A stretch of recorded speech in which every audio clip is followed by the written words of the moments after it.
Voice of Indiana County, WCCS, AM 1160, 101.1 FM, and good morning to you. Thank you for being with us here today, and you can join us on Facebook Live as we talk with Indiana County Sheriff Bob Fyock, who joins us again. Mr. Fyock, Sheriff, how are you? Fine, thank you. How are you this morning, Wonderful, Todd? And happy Vietnam War Veterans Day. That's today, you know. That is today, yes. Yeah, I'm proud I'm going to be a part of that program this evening down at the Historical Society. Yeah, 6 p.m. For that event. Well, Bob is running for sheriff once more. You've been sheriff for how many years? I'm on my 16th year right now. 16 years as Yes. Indiana County Sheriff. And for those who don't know what a sheriff does and what the defined duties of a sheriff are, I know that it's a pretty broad category, but what are the basic duties of an Indiana County Sheriff? The basic duty is for judge security, courthouse security. We're involved with issuing gun permits. We are involved with serving civil papers, whether it be mortgage foreclosure, doing sheriff sales, serving PFAs, working bench warrants for people that have not appeared for court, going out, checking the county properties, running the trails, answering questions that anybody across the county may have pertaining to the sheriff's office, what they need to do, what they shouldn't do. So it's a conglomeration of a little bit of everything, Todd. Yeah. One of the, or actually two of the aspects that I find most intriguing when it comes to considering what a sheriff and a sheriff's office and deputies do, the two that I focus upon most are the prisoner transport from the Indiana County Jail to the Indiana County Courthouse for court appearances, and the other is the serving of warrants. Those are pretty high security duties, aren't they? Yes, they are. There's been times we've had to maybe bring as many as 18 prisoners in from the county jail for court, for call day or whatever, but that's a lot of responsibility, plus you might have another 50 or 60 other people in there for court that day that have come in for court appearance.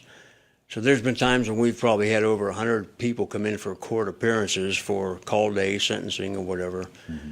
And it can be a very serious and security-defined detail, no matter what you do. Mm-hmm. And a lot of people don't understand that. Since I took over as sheriff, that's why I put the monthly stats in, because a lot of people think the sheriffs just stay in the courthouse and don't do anything. But they need to know what we do and what we don't do. So we are also involved with, traffic enforcement and some other details. That if we see something happen, we can take action, but we are not in the investigative status. That's something we've been trying to get changed for years with the statute. But Stephen, last year we missed it by just several votes to have it put in place for us. Mm-hmm, mm-hmm. And that's a legislative process. That's a legislative, yes. Okay. Take me back to when you first ran for sheriff and first took office. Have there been major changes in the way the sheriff's office operates since that time when you first took office? 17 years ago, when I was running, a lot of people in the county didn't even know who the sitting sheriff was.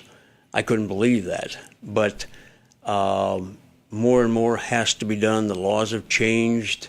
There's more people involved with the Children and Youth Services now, the Alice Paul House, stuff that is required because the laws have changed. Some of the PFAs are getting very, very serious. There has been times when we notify the people that evening, the next morning they may come back in, and several years ago they had one individual break into the house through the basement and he was shot. Mm-hmm. So the individual that lived there where his wife was had to go to court, but everything was taken care of. But it's just a shame these things happen. Even on the bench warrants, you never know what you're going to be up against. Yeah. If we go into a house, we have the authority to be there, but if something is not proper, or maybe there might be drugs on view, then we have to take appropriate action to do what we need to do at that time, plus take the individual into custody. The organizations and associations to which you belong and are a member give you the opportunity to work with other people holding the same duties as you do, responsibilities, the sheriff's associations, and if you would talk a little bit about that cooperative aspect between county sheriffs, because I would imagine it's a pretty strong relationship. It is, and one of the nice things, I was past president of the Pennsylvania Sheriff's Association, but to have that contact, if something's wrong, you're maybe not able to get the right paperwork or the contacts, you can pick up the phone and call the other county sheriff and say, hey, this is the problem I'm having. Can you help me with it? Mm-hmm. And 9 times out of 10, it's going to be taken care of.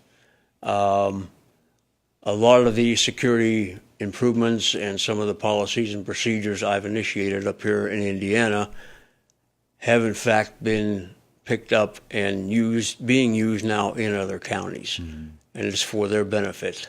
I honestly say that Indiana County is well known across the whole state. It never was before, but it is now. Yeah. So some of the things that you have done here have been implemented in other counties across the Commonwealth. Is that a two-way street? Are you doing things that you've picked up from others as well? There's always a two-way street on this. What works for one county may not work for the other county. Mm-hmm. But if it helps the other county and we see that it's working, we have open communication that we can talk to each other, say, hey, is this working? Or, maybe a printer for the gun permits isn't something that's working. Somebody say, well, is anybody trying this? But again, it's for everybody's benefit across the state. We all basically do the same thing, but each county is a little bit different of what needs to be done. You have talked as well about security at the courthouse itself and how the Sheriff's Department is involved in that. Talk a little bit about how that has changed down through the years. I know the technology has gotten better, but so has the threat. It's not better, but it's certainly increased, isn't it? One of the main thing is that I have a shield for my deputies when the individuals come through the door. We never had that before, but there were several deputies shot just as somebody came in the front door of the courthouse with guns. They started shooting. This way, it's a clear shield that they can see the individual or individuals and take appropriate action, but they have that barrier of security to protect themselves. Mm-hmm. No matter what line of law enforcement is, I'm pro-officer safety. You need to have this. And a lot of people complain about the safety in the courthouse and going through security, but I tell them, you're safer now than when you came through that door off the street. Yeah. Just to be clear, you said there have been deputies that have been shot. Not here. Not here in Indiana, but other counties where deputies have been actually shot from. Okay. And again, some of the barricades that I use up here have been initiated in other counties and even in other states that I fully recommend what we have here, or I wouldn't be endorsing them. Yeah.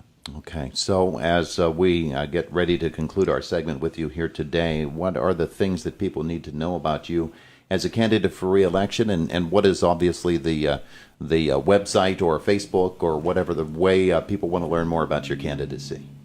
Well, I'm going to be putting signs out, hand out cards. I don't have a Facebook or web page. If somebody wants to talk to me, I'll make it a face-to-face appearance. Okay. They want to know what I say, and I want to know what they say.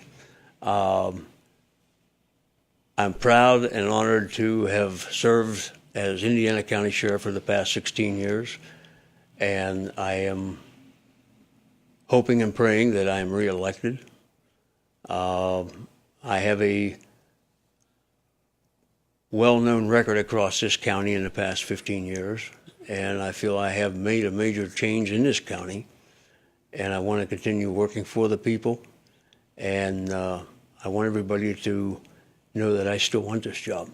Wonderful. Thank you for being with us this morning. Okay, thank you, Todd. He is Indiana County Sheriff Bob Fyock joining us here today. And by the way, the program we were talking about a couple of moments ago is the Vietnam War Veterans Day program. It is happening tonight at the Indiana County Historical and Genealogical Society. Begins at 6 p.m. in the Armory of the Historical Society, 621 Wayne Avenue. And they'd like to know if you're going to come tonight, simply so that they can set up enough chairs. So give a call to 463-9600. Everybody is invited. It's absolutely free. And obviously, it will be in honor of Vietnam War veterans. So Vietnam War vets are invited, but everybody is, to show appreciation on this Vietnam War Veterans Day in America. It is Indiana in the Morning, and it's AM 1160 at 101.1 FM.